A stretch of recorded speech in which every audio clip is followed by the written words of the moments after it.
Hackney Wick, la la la la la la la, Hackney Wick. See, Hollywood, it's not just you that can take the name of a suburb and put it up in big letters.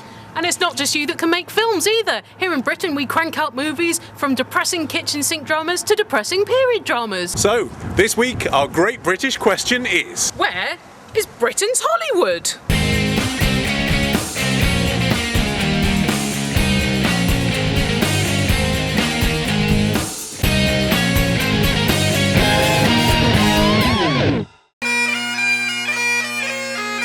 What the hell is this racket? Scene setting, Helen. We're in Edinburgh, home of bagpipes, and arguably the most iconic opening sequence in British film history. Choose running. Choose running really slowly so that the cameraman doesn't fall over backwards. Choose cardigans. Choose Princess Street, backdrop of the famous running scene in Trainspotting. Excuse me. You dropped this. Oh, thanks. Never mind Scotland, let's look for Britain's Hollywood closer to home. How about in Crystal Palace, for instance, where I live? That makes Hollywood super convenient for me. Crystal Palace was the location for 1953 hit movie The Pleasure Garden. You've all seen it, right? 1953's The Pleasure Garden? No? I bet you'll be impressed by this one, though. This athletics track in Crystal Palace Sports Centre was the place that they filmed the scene in The Italian Job where Michael Caine says, "You're only supposed to blow the bloody doors off." Not good enough for you? Well, try this. In Crystal Palace Park, they filmed Jurassic Park. These guys, they're computer generated. Yeah, they are. Yeah.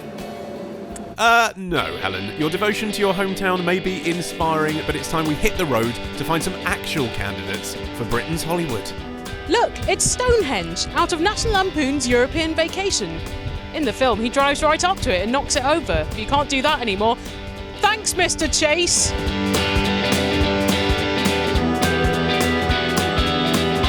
Here just outside Bath is Dereham Park, the building that played Darlington Hall in The Remains of the Day. It was here that Emma Thompson and Anthony Hopkins worked together in close proximity for 40 years, never truly able to express their passion for one another. What are you doing, Helen?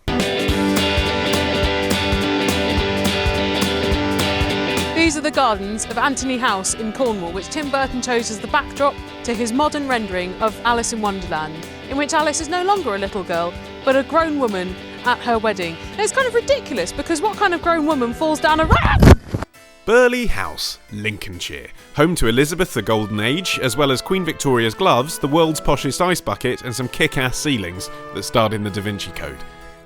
House manager Philip gave us a tour. This room here is used as one of the main dining room scenes in Pride and Prejudice.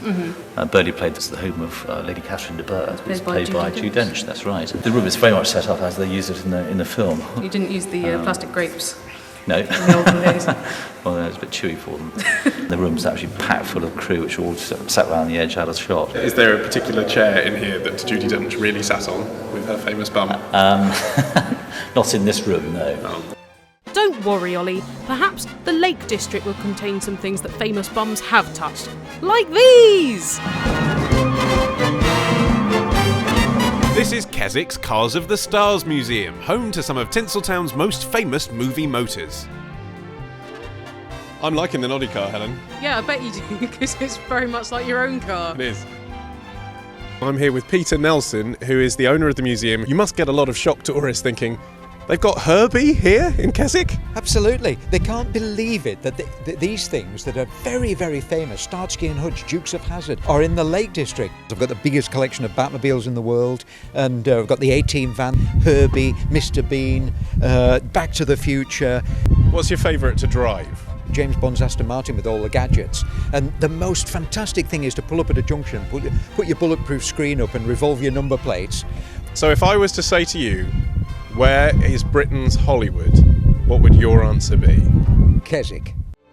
Stay tuned, transport fans, because 45 miles south is another candidate for Britain's Hollywood.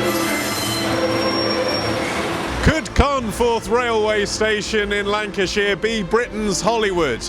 Well, it seems unlikely because they only made one film here, but what a film! Doomed Romance, Brief Encounter. Written by Noel Coward, directed by David Lean. Lean's first choice of location for the train station, Watford Junction, was getting bombs, so they ended up carting the crew up here to film the scenes. One film does not a Hollywood make. Fine, okay. Well, I'm going to go off and get an ice cream. Have we got time? Yes, there's still time. If we can control ourselves and behave like sensible human beings, there's still time.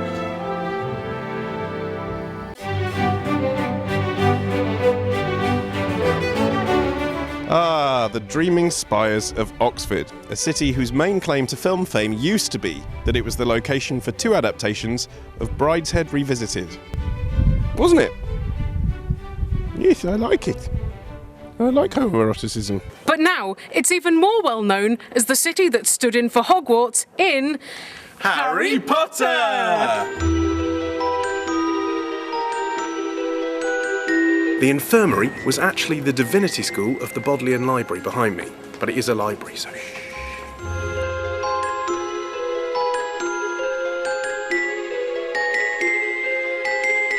And in Christchurch College, Daniel Radcliffe himself climbed up these very stairs to the Great Hall, which was to become Hogwarts' own Great Hall for all those wizardly feasts.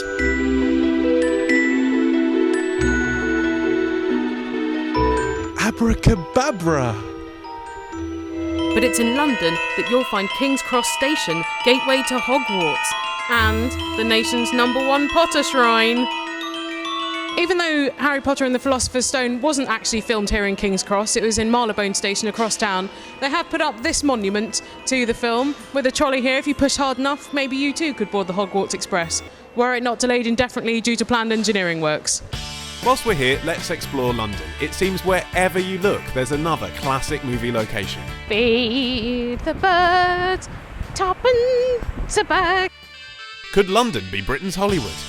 This is the O2 Arena, and it was down this curved edifice that Pierce Brosnan scooted in a high-speed James Bond chase in The World Is Not Enough, and then he went off and saw Jamiroquai in concert.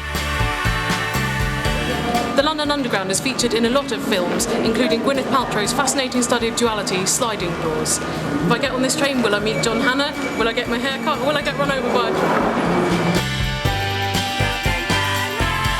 We're in Postman's Park in London Smithfield, where Jude Law and Natalie Portman met each other in Closer. You know what, Helen? Sitting here looking at this memorial of people who drowned in the Thames, trying to save other people who were drowning in the Thames, just makes me really horny. What? We're here in the Church of St Bartholomew the Great, and it is pretty great. It's in central London, and it's been used as a location on dozens of films, including Shakespeare in Love, Robin Hood, Prince of Thieves, and it was the scene of the 4th wedding in 4 Weddings and a Funeral. Isn't that right, Olly? Look where we are, Helen. Portobello Road in London's famous Notting Hill. There's only one movie this place will be remembered for. Which one's that, Olly? Oh, come on, everyone remembers the song. A Portobello Road, a Portobello Road.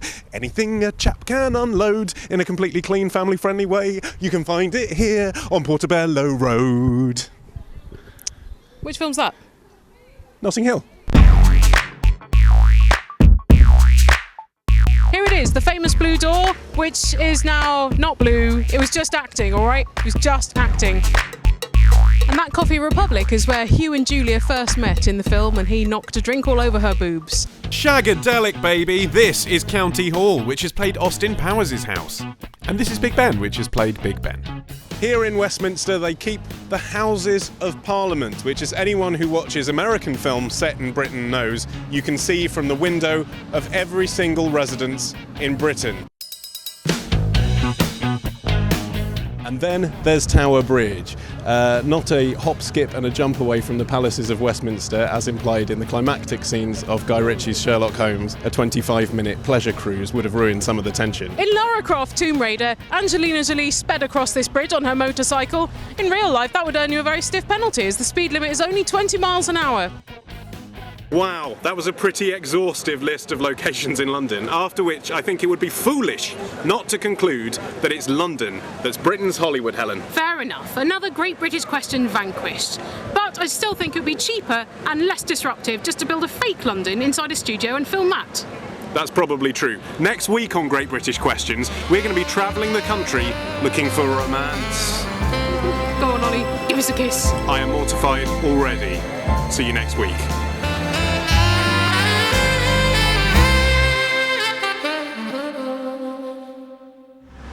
Goodbye. Oh, it hurts. Goodbye.